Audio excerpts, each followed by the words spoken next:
Hello everyone, very good morning. I hope all of you very fit from your destination and doing good. So in this corona pandemic situation, stay home, stay safe. अपने इस lecture series में economic environment में जिस topic को पढ़ेंगे वो है आपका world bank. In the last lecture we have discussed about that the international monetary fund IMF के बारे में हम लोगों ने बात की थी और आज हम लोग इसी को आगे कंटिन्यू करेंगे वर्ल्ड बैंक में कि वर्ल्ड बैंक क्या है. तो आज के इस लेक्चर को हम लोग शुरू करते हैं. In today lecture under the world bank हम लोग किन किन कंटेंट्स को देखेंगे. तो we will discuss on the introductory part of the world bank और वर्ल्ड बैंक के बाद what is the functioning system, what is the objective, after that what is the goals of the world bank and the world bank and the India. इसके different categories में हम लोग अपने आज इस लेक्चर को कंटिन्यू करेंगे. तो सबसे पहले हम शुरू कर रहे हैं कि वर्ल्ड बैंक है क्या. तो वर्ल्ड बैंक जैसे पढ़ने से पहले कुछ चीज़ों को हम लोग रिकॉल कर लिया जाए. जैसा हमने कहा था कि 1944 में in 1944 in Bretton Woods a conference has organised. Bretton Woods में एक कॉन्फ्रेंस ऑर्गेनाइज किया गया था जिसपे हमने कहा था after the second world war, जो द्वितीय विश्व युद्ध हुआ उसके बाद 1944 में देखा गया कि बहुत सारी एशियन कंट्रीज़, बहुत सारे यूरोपियन कंट्रीज़ इस वर्ल्ड वॉर के कारण पूरी तरह से इनकी जो इकोनॉमी थी, अर्थव्यवस्था थी, ये अपनी पटरी से उतर चुकी थी. या ये कहा जाए कि ये जो इकोनॉमी थी ये डिस्ट्रॉयड हो चुकी थी. इनका इंडस्ट्रियल सिस्टम, इनका मैन्युफैक्चरिंग सिस्टम, इनका कंजम्पशन लेवल, ये सब कुछ डिस्टर्ब हो चुका था. तो ऐसी कंडीशन में जो रीज़न सामने आए, एक तो हमने कहा कि बैलेंस ऑफ पेमेंट. जब वर्ल्ड वॉर ख़त्म हुआ तो इन लोगों ने अदर कंट्री से इंपोर्ट करना स्टार्ट किया. तो अदर कंट्री से जब इंपोर्ट किया तो बैलेंस ऑफ पेमेंट की सिचुएशन आई जहाँ पे देखा गया कि इम्बैलेंस पेमेंट हुआ या असंतुलित भुगतान. तो इसके लिए इन्होंने इमीडिएटली फाइनेंशियल क्राइसिस को हटाने के लिए या जो वित्तीय संकट था उसको दूर करने के लिए IMF की बात कही कि इंटरनेशनल मॉनेटरी फंड एक ऐसा जैसा एक ऑर्गेनाइजेशन इस्टेब्लिश किया जाए. तो बात आई कि आखिर दूसरा जो इंस्टीट्यूट था जो मैंने आपको कहा था, जो आया था आपका international bank for the reconstruction and development IBRD, इसी को वर्ल्ड बैंक भी कहते हैं. तो दो इंस्टीट्यूशंस आए थे सामने. एक आया आपका IMF जिसको हम लोग ऑलरेडी पढ़ चुके हैं और दूसरा था वर्ल्ड बैंक. तो 1944 में जब ये डिसाइड हुआ कि सेकेंड वर्ल्ड वॉर के कारण एशियन नेशंस और यूरोपियन नेशंस या पूरे वर्ल्ड पे इस वर्ल्ड वॉर का असर देखने को मिला, तो जो फाइनेंशियल क्राइसिस थी उसको दूर करना. दूसरी चीज़, जो कंट्रीज़ इस वर्ल्ड वॉर के कारण पूरी तरह से ध्वस्त हो चुकी थी, जिनका इकोनॉमिक सिस्टम डिस्टर्ब हो चुका था, या जो कहा जाए कि जहाँ की इकोनॉमी पीसफुल नहीं थी, तो वहाँ पे इन लोगों ने अपनी इकोनॉमी को फिर से रिनोवेट करना चाहा, उसको पुनर्जीवित करना चाहा. तो बात आई कि IMF के साथ में एक और भी ऑर्गेनाइजेशन होना चाहिए जो इंटरनेशनल लेवल पर इन चीज़ों के लिए काम करे.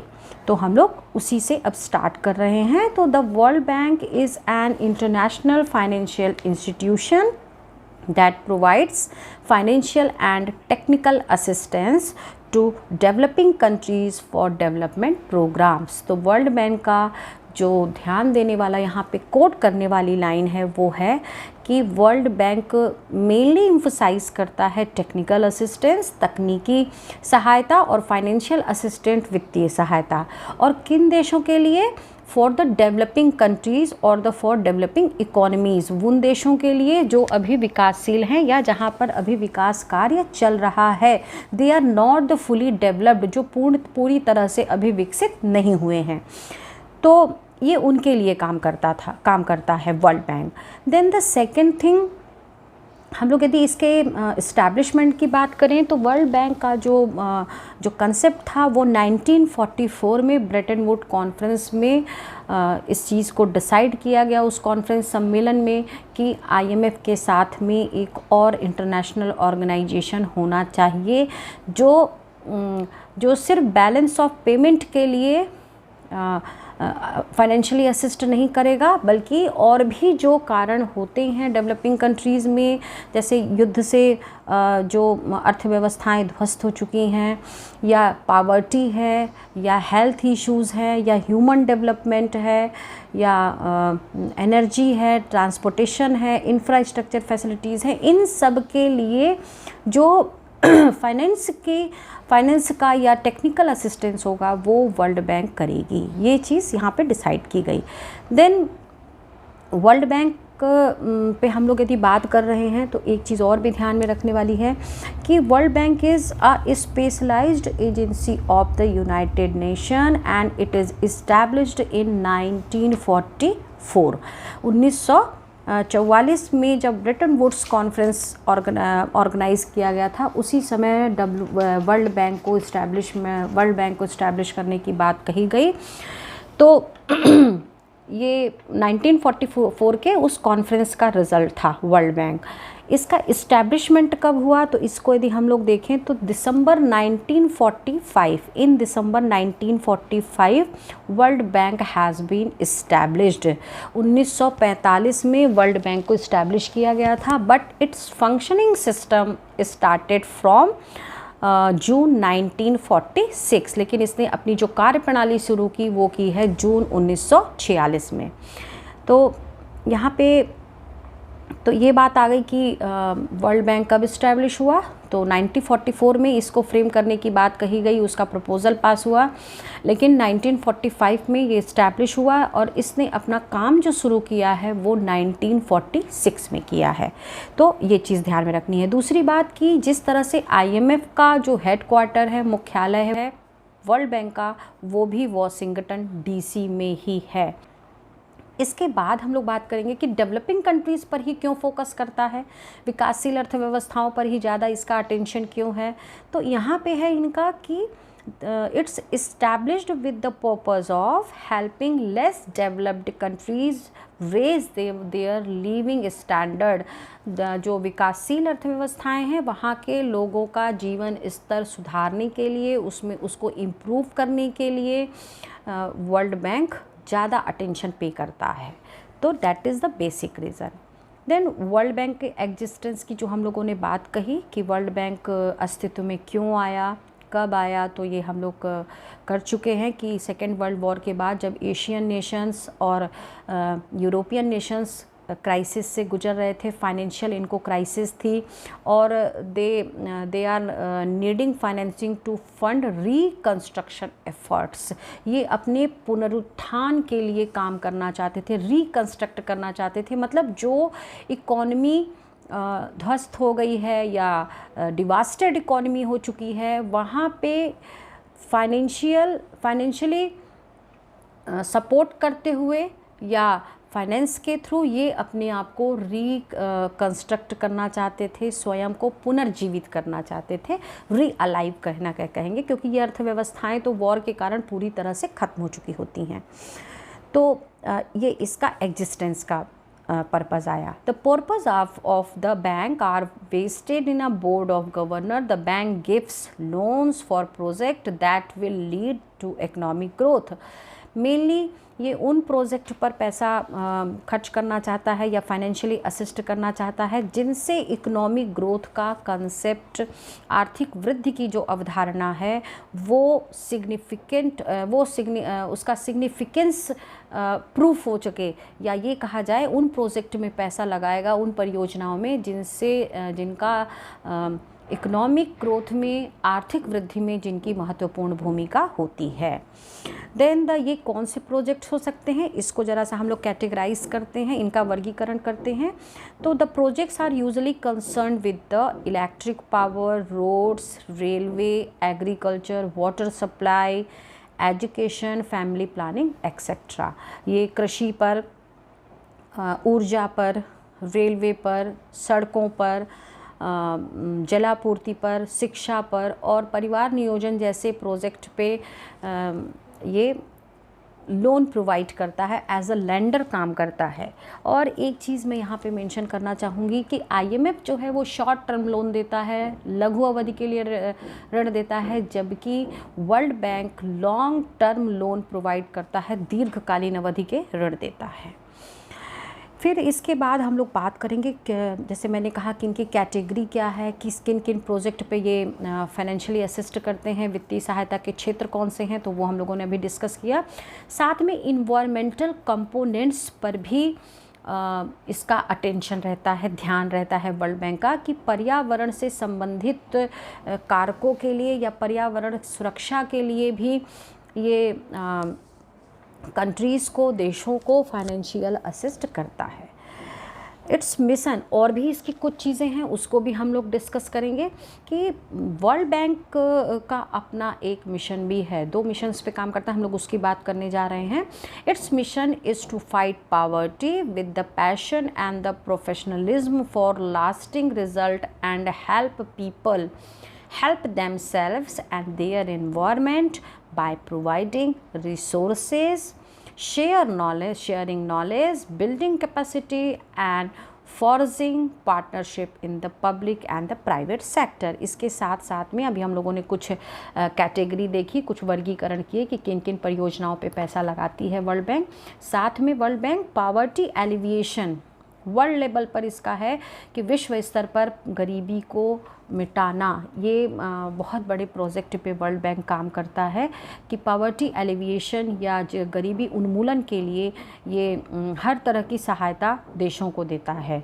ये किस तरह की सहायताएं हो सकती हैं? शेयरिंग नॉलेज, ज्ञान शेयरिंग नॉलेज के माध्यम से हो सकता है, बिल्डिंग कैपेसिटी, क्षमता में वृद्धि करना, और साथ ही साथ में पब्लिक और प्राइवेट सेक्टर को प्रमोट करना, जिससे कि इनको प्रमोट या इनकरेज करने के पीछे रीज़न होता है कि यदि पब्लिक सेक्टर और प्राइवेट सेक्टर मिल के काम करेंगे, या इकोनॉमी में पब्लिक सेक्टर के साथ साथ प्राइवेट सेक्टर भी कंट्रीब्यूट करता है अपने वर्किंग सिस्टम से, तो वो इकोनॉमी ज़्यादा जल्दी डेवलप करती है, वहाँ पे जो ग्रोथ होगा वो बहुत तेज़ी से ग्रोथ होएगी। सिर्फ एक सेक्टर के इन्वॉल्वमेंट से ग्रोथ का टारगेट अचीव नहीं किया जा सकता है। जो आर्थिक वृद्धि या आर्थिक विकास का हमने एक जो नियोजन किया है या जो प्लान करके चलते हैं, उसको दोनों सेक्टर से ही पूरा किया जा सकता है।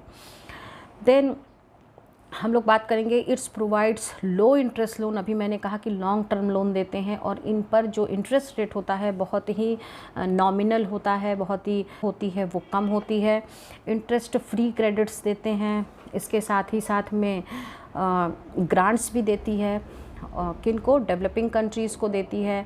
Various purpose, for the various purpose, अभी हम लोगों ने कहा एजुकेशन के लिए देती है, हेल्थ के लिए, public administration, infrastructure development, financial and the private sector development, agriculture development, environmental and the natural resource management, शिक्षा के लिए, स्वास्थ्य के लिए, मानव विकास के लिए, लोक प्रशासन के लिए, आधारभूत संरचनाओं के लिए, जैसे सड़क होनी चाहिए, यातायात होना चाहिए, इसके लिए भी फाइनेंस करता है वर्ल्ड बैंक, लोन प्रोवाइड करता है। प्राइवेट सेक्टर्स को प्रमोट करने के लिए भी कि प्राइवेट सेक्टर ऐसे प्रोजेक्ट लेकर आए, और वर्ल्ड बैंक उनके लिए भी असिस्ट करता है। कृषि को कितना आप कितना संवर्धित कर सकते हैं, कितना एग्रीकल्चर को प्रमोट कर सकते हैं, उसके लिए भी फाइनेंस प्रोवाइड करता है। इन्वायरमेंटल इश्यूज़ के लिए हमने कहा कि पर्यावरण के लिए भी इसका बहुत अटेंशन रहता है। साथ ही साथ में सैनिटेशन है, स्वच्छता, इसके लिए भी वर्ल्ड बैंक फाइनेंस प्रोवाइड करता है कंट्रीज़ को। किन कंट्रीज़ को देता है? डेवलपिंग कंट्रीज़ को। मैंने एक चीज़ और भी आईएमएफ में कहा था कि वर्ल्ड बैंक में जितनी भी मेंबर कंट्रीज़ होती हैं जिनको वर्ल्ड बैंक की मेंबरशिप लेनी है, they have to take the membership from the IMF. उनको आईएमएफ का मेंबर होना ज़रूरी होता है। यदि आईएमएफ के मेंबर आप नहीं हैं तो वो कंट्री वर्ल्ड बैंक में मेंबरशिप नहीं ले सकती है। तो वर्ल्ड बैंक एक तरह का इंटरनेशनल ऑर्गेनाइजेशन है, ये चीज़ क्लियर हो चुकी है कि एक अंतर्राष्ट्रीय यह संस्था है। जो बेसिकली काम किस पे करती है, प्रोवाइडिंग फाइनेंस, टेक्निकल असिस्टेंस, और इस पर इनका विशेष ध्यान होता है। वर्ल्ड बैंक ग्रुप की हम लोग बात करें कि वर्ल्ड बैंक सिर्फ अकेले काम नहीं करता है, इसकी कुछ अदर इंस्टीट्यूशंस भी हैं, कुछ अदर ऑर्गेनाइजेशंस भी हैं जो वर्ल्ड बैंक के साथ मिलकर काम करते हैं, जिसको हम लोग कहते हैं विश्व बैंक समूह। तो विश्व बैंक समूह में किन को इंक्लूड किया गया है, तो ये जो 4 तरह की संस्थाएं हैं हम लोग इनकी बात करेंगे। एक तो वर्ल्ड बैंक में IBRD स्वयं है, जिसको हम लोग वर्ल्ड बैंक कह रहे हैं, international bank for the reconstruction and the development, अंतर्राष्ट्रीय पुनर्निर्माण एवं विकास बैंक, इसको याद कर लीजिएगा, अंतर्राष्ट्रीय पुनर्निर्माण एवं विकास बैंक। दूसरी जो संस्था है वो कौन सी है, तो उसको the international development association IDA है। IDA के अलावा भी 3 और ऑर्गेनाइजेशंस हैं जिसको हम लोग आगे कंटिन्यू कर रहे हैं। एक है IFC international finance corporation, MIGA MIGA, इसका फुल फॉर्म है the international investment guarantee agency. IFC को आप कहेंगे इंटरनेशनल फाइनेंस कॉरपोरेशन, अंतर्राष्ट्रीय वित्त निगम, और MIGA ये है आपका बहुपक्षीय विनियोग गारंटी अभिकरण। और लास्ट जो आपकी इसमें एक और संस्था आती है वो है ICSID, तो the international centre for settlement of investment disputes, ICSID।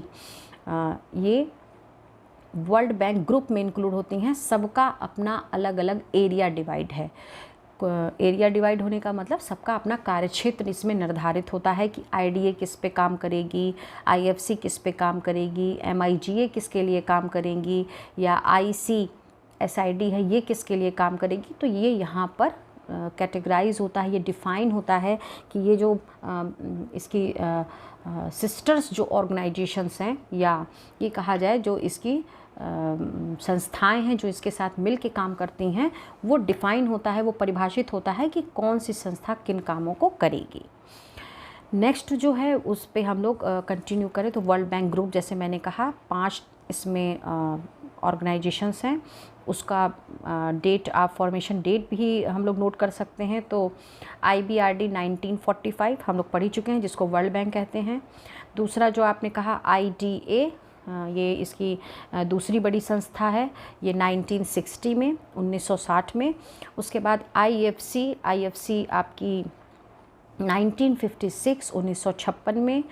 Then MIGA 1988 और ICSID ये 5 वर्ल्ड बैंक ग्रुप में इंक्लूड की जाती हैं। उसके बाद हम लोग जो ICSID की बात करना था, 1966 में इसको इस्टेब्लिश किया गया था। Then next is the what is the mission of the world bank. World bank किन मिशंस पे काम करता है, तो मैंने आपको स्टार्टिंग में कहा कि 2 इसके पर्टिकुलर मेन मिशन है। पहला है, मैंने कहा पावर्टी एलिविएशन, आपको कहा था कि गरीबी का उन्मूलन करना, और दूसरा है इम्प्रूव द लिविंग स्टैंडर्ड, लोगों के जीवन स्तर में सुधार करना। That is the 2 mission, main prime mission of the world bank. इस पे वर्ल्ड बैंक काम करती है। और वर्ल्ड बैंक का ये टारगेट भी है कि working for a world free of the poverty, एक ऐसे विश्व की कल्पना कर रही है जो पूरी तरह से गरीबी से मुक्त होगा। How is World Bank run, किस तरह से वर्ल्ड बैंक काम करती है, तो द वर्ल्ड बैंक, हम लोगों ने कहा how is World Bank run, तो world bank is a like cooperative, एक सहकारी संस्था के तौर पे काम करती है। तो इसके अपने शेयर्स होते हैं। वेयर इज़ द 188 मेंबर्स और the 189 members countries are the share holder.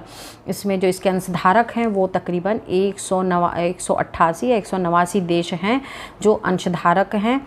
The share holders are represented by the board of the governors who are the ultimate policy makers at the world level. जो नीति निर्धारक होते हैं world bank में, ये नीति निर्धारक के तौर पे काम करते हैं। The governor are member countries, ministry of the finance और द मिनिस्ट्री ऑफ डेवलपमेंट। ये IMF से ही मिलता जुलता हुआ इनका भी अपना स्ट्रक्चर है। इसमें भी जो मेंबर कंट्रीज़ होते हैं इनके फाइनेंस मिनिस्टर, वित्त मंत्री या फिर मिनिस्टर ऑफ द डेवलपमेंट या विकास मंत्री इसके सदस्य होते हैं। उसके बाद they meet once a year at the annual meeting, साल में एक बार इनकी जो मीटिंग होती है meeting of the board of governors की, इन गवर्नर्स की मीटिंग होती है, मीट वंस अ ईयर, साल में एक बार होती है, वर्ष में एक बार होती है, of the world bank group and international monetary fund. तो ये भी हम लोग अभी IMF में भी हम लोगों ने डिस्कस किया था, ठीक वही चीज़ यहाँ पर भी इनका वही सेम प्रोसेस है। Then the 5 largest shareholders are the France, Germany, Japan and the United Kingdom, and the United States appoints as the executive director. The other members country are represented by the 19 executive directors.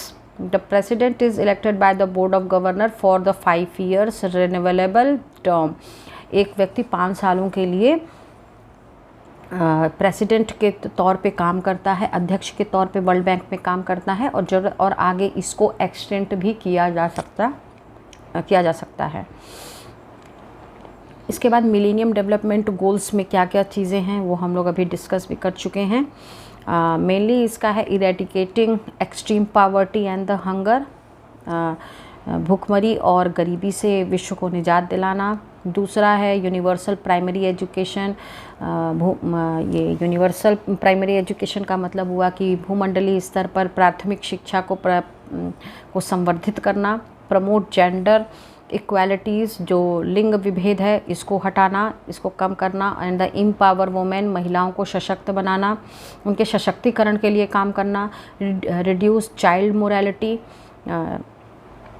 Morality को कम करना। इसके बाद में improve maternal health, मातृत्व स्वास्थ्य के लिए काम करना, उनके सुधार के लिए सहायता देना या कार्य करना। Then the combat HIV, AIDS, malaria and the other diseases, स्वास्थ्य से संबंधित चीज़ों को भी ये ध्यान देता है। इंश्योर एनवायरमेंटल सस्टेनेबिलिटी, पर्यावरण सुरक्षा पर भी इसका विशेष ध्यान रहता है। And a global partnership for the development, private और पब्लिक सेक्टर में साझेदारी या फिर ग्लोबल पार्टनरशिप को इम्प्रूव करना, जिससे प्राइवेट और पब्लिक सेक्टर एक साथ काम कर सकें। तो ये इनका मिलेनियम डेवलपमेंट गोल है। इसके बाद what is the objective of the world bank. हम लोग इसके ऑब्जेक्टिव पे यदि बात करें तो अभी हम लोगों ने जिन चीज़ों को अलग अलग पढ़ा वही सारी चीज़ें इसके ऑब्जेक्टिव हैं। Eradicating extreme poverty and the hunger, गरीबी और भुखमरी को मिटाना। अचीव यूनिवर्सल प्राइमरी एजुकेशन, प्राथमिक शिक्षा को भूमंडलीकरण स्तर पर प्राप्त करना। प्रमोट जेंडर इक्वालिटीज़, लिंग विभेद को ख़त्म करना और इनकी समानता पर बल देना। रिड्यूस चाइल्ड मोरालिटी को कम करना। इम्प्रूव मैटरनल हेल्थ, मातृत्व स्वास्थ्य को में सुधार के लिए काम करना। Then combat HIV, AIDS, malaria and the other diseases, स्वास्थ्य संबंधी जो समस्याएं हैं इनके निवारण के लिए काम करना। And the ensure environmental sustainability, पर्यावरणीय सततता या पर्यावरण सुरक्षा को सुनिश्चित करना। These are the objective. And another is the developer global partnership. ये हम लोग कह चुके हैं कि ग्लोबल लेवल पर प्राइवेट और पब्लिक सेक्टर का मिलकर पार्टनरशिप के थ्रू काम करना इसको प्रमोट करती है। Provide assistance for the developing country, जो स्टार्टिंग में हम लोगों ने पढ़ा था कि विकासशील देशों में टेक्निकल असिस्टेंस करती है, फाइनेंशियल असिस्ट करती है। And the promote the economic development of the world poor countries, सबसे गरीब देशों में आर्थिक विकास के लिए कार्य करना या उसको संवर्धित करना। These are the objective of the world Bank. Now we come to the function of the world bank. World bank के क्या क्या कार्य हैं। तो granting reconstruction loan for to war devastated countries, युद्ध जनित या युद्ध से विध्वंसक देशों के पुनरुत्थान के लिए ग्रांट देना, फाइनेंस देना। Then granting development loan for the under developed countries, अविकसित या विकासशील देशों को विकास कार्य के लिए लोन प्रोवाइड करना। Providing loans to government for agriculture, irrigation, power, transport, water supply, education, health, इन सब मुद्दों के लिए भी सरकारों को ऋण प्रदान करती है, जिसमें कृषि, सिंचाई, ऊर्जा, यातायात, जलापूर्ति, शिक्षा और स्वास्थ्य आते हैं। Providing loans to private concern for specified project, global level पर पार्टनरशिप को प्रमोट करने के लिए, अंतर्राष्ट्रीय स्तर पर साझेदारी प्राइवेट और पब्लिक सेक्टर में इसको ज़्यादा प्रमोट करने के लिए ये स्पेशली प्राइवेट सेक्टर के उन प्रोजेक्ट को फाइनेंस करती है जो बहुत स्पेसिफिक होते हैं, जो बहुत विशिष्ट स्वभाव के होते हैं, या जो इकोनॉमिक डेवलपमेंट में जिनका बहुत बड़ा कंट्रीब्यूशन हो सकता है। Providing foreign investment by guaranteeing loan as a guarantor, या गारंटर के तौर पे भी काम करता है। Providing technical, economic and the monetary advice, अपने सदस्य देशों को ये तकनीकी, आर्थिक और मौद्रिक सलाह भी देता है कि किस तरह की पॉलिसीज़ को अपनाने से इकोनॉमिक ग्रोथ के टारगेट को अचीव किया जा सकता है, किस प्लान को इम्प्लीमेंट करने से डेवलपमेंट ज़्यादा हो सकता है, इसको भी ये एडवाइस करती है। इसमें सलाहकार के तौर पे काम करती हैं। इनकरेजिंग इंडस्ट्रियल डेवलपमेंट, साथ ही साथ में ये औद्योगिक विकास को प्रमोट करती है, संवर्धित करती है कि ज़्यादा से ज़्यादा इंडस्ट्रियल डेवलपमेंट हो, ज़्यादा से ज़्यादा एम्प्लॉयमेंट जनरेट हो। तो वर्ल्ड बैंक टॉप बोरोवर्स, जो सबसे बड़े इसके ऋण लेने वाले देश हैं, वो है Mexico, Brazil, Turkey, Pakistan, China. India is also include under this category and the Argentina, Bharat भी इसमें आता है। Then where does the money come from to operate the world bank, world bank को ऑपरेट करने के लिए पैसा कहाँ से आता है? तो IBRD lending to developing countries in primarily financed by selling AAA bonds, rated bond. जो IBRD है, international bank for the reconstruction and the development, ये AAA बॉन्ड को फाइनेंशियल मार्केट में सेल करती है। ये अंतर्राष्ट्रीय वित्तीय बाजार में AAA रेटेड बॉन्ड्स को मार्केट में सेल करती है और वहाँ से पैसे को या वहाँ से फंड को अरेंज करती है। दूसरा, the greater portion of its income comes from lending to its own capital, इसका सबसे बड़ा हिस्सा जो है इनकम का या आय का जो जरिया होता है वो उधार देने से या लोन देने से या ऋण देने से जो वापसी आती हैं उससे होता है। उसके बाद IDA का भी अपना एक अलग कहिए या सबसे इम्पॉर्टेंट रोल होता है वर्ल्ड बैंक के फंक्शनिंग सिस्टम में। IBRD incomes also pay for World Bank operating expenses has contributed to IDA and डेप्ट रिलीफ। IDA इज़ द, हम लोग IDA पे बात कर रहे थे कि IDA is the world largest source for interest free loan and grant assistance to the poorest countries, गरीब देशों को बिना ब्याज के या जो ब्याज रहित ऋण होते हैं ये IDA देती है। IDA जिसको हम लोगों ने कहा था international development association, IDA which is established in the 1960, जो 1960 में जिसकी स्थापना हुई थी। ये पोरर कंट्रीज़ को, गरीब देशों को बिना ऋण का बिना किसी ब्याज के या ब्याज रहित ऋण देती है। ये IDA का सबसे बड़ा काम होता है। Then area of the operation, ये हम लोग पढ़ चुके हैं, agriculture, economic policy, energy, education, environment, financial sector, health, nutrition, ये सारी चीज़ें हम लोगों ने अभी डिस्कस की थी, वही इसका एरिया ऑफ ऑपरेशन भी है या कार्य का क्षेत्र। Law and justice, private sector, social protection, trade, water resources, water supply and the sanitation, ये सब कुछ हम लोगों ने इसके फोकसिंग एरिया को पढ़ा है, वही चीज़ यहाँ पर भी है। वर्ल्ड बैंक और यदि इंडिया की हम लोग बात करते हैं तो वर्ल्ड बैंक इंडिया को many times several times financial assist कर चुका है या करता भी है। India is a founder member of the Bretton Woods twins. Bretton Wood conference में जो दो संस्थाएं, जुड़वा संस्थाएं सामने आई थी, ट्विंस का मतलब जुड़वा संस्थाएं सामने आई थी, एक IMF और दूसरा वर्ल्ड बैंक, उस समय भारत इसका एक हिस्सा था। Then it has permanent place on the bank's executive boards. उस समय इसकी अपनी स्थायी सदस्यता इसकी कार्यकारिणी परिषद या एग्जीक्यूटिव बोर्ड में थी। India is a member of the 5 constituents of the World Bank Group, International Bank for the Reconstruction, IBRD, IDA, IFC and the MIGA. इसका भी ये मेंबर है। जो इसकी जो वर्ल्ड बैंक ग्रुप की संस्थाएं काम करती हैं उसमें इंडिया भी एक मेंबर, एक सदस्य है या एक मेंबर है। India is not a member of ICSID। ये ध्यान में रखिएगा कि इंडिया ICSID का मेंबर नहीं है। और जहाँ तक हम लोगों ने बात कही कि बहुत India is the single largest borrow of the world bank and the IDA, जो हम लोगों ने टॉप 5 कंट्रीज़ का नाम लिया था या टॉप 7 का नाम लिया था, उसमें इंडिया भी एक वो कंट्री थी जिसने वर्ल्ड बैंक से लोन लिए हैं। वर्ल्ड बैंक ने इसको फाइनेंशियली असिस्ट किया है। मेनली जो भारत में इन्होंने पैसे लगाए हैं या वर्ल्ड बैंक ने जो टाइम टू टाइम इंडिया को फाइनेंशियल असिस्ट किया है, उसमें पावर्टी एलिविएशन रहा है, गरीबी उन्मूलन के लिए रहा है, प्राथमिक शिक्षा के लिए रहा है।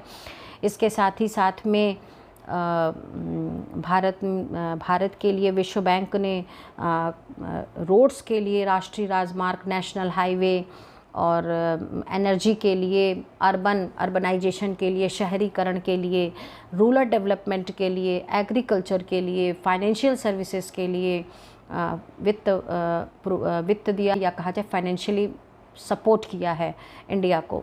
तो इस तरह से वर्ल्ड बैंक और भारत की यदि हम बात करें तो दोनों के बीच में एक बहुत ही स्ट्रॉन्ग रिलेशनशिप है। और वर्ल्ड बैंक इंडिया चूँकि डेवलपिंग कंट्रीज़ है तो इसलिए इसके ऊपर इसका अटेंशन भी ज़्यादा रहता है। तो आज के हम लोगों ने इस लेक्चर में वर्ल्ड बैंक और उसके डिफरेंट डायमेंशंस को देखे। So thank you. Click on the subscribe button to subscribe this channel. Press the bell icon to get notifications. Like and share this video. Thank you.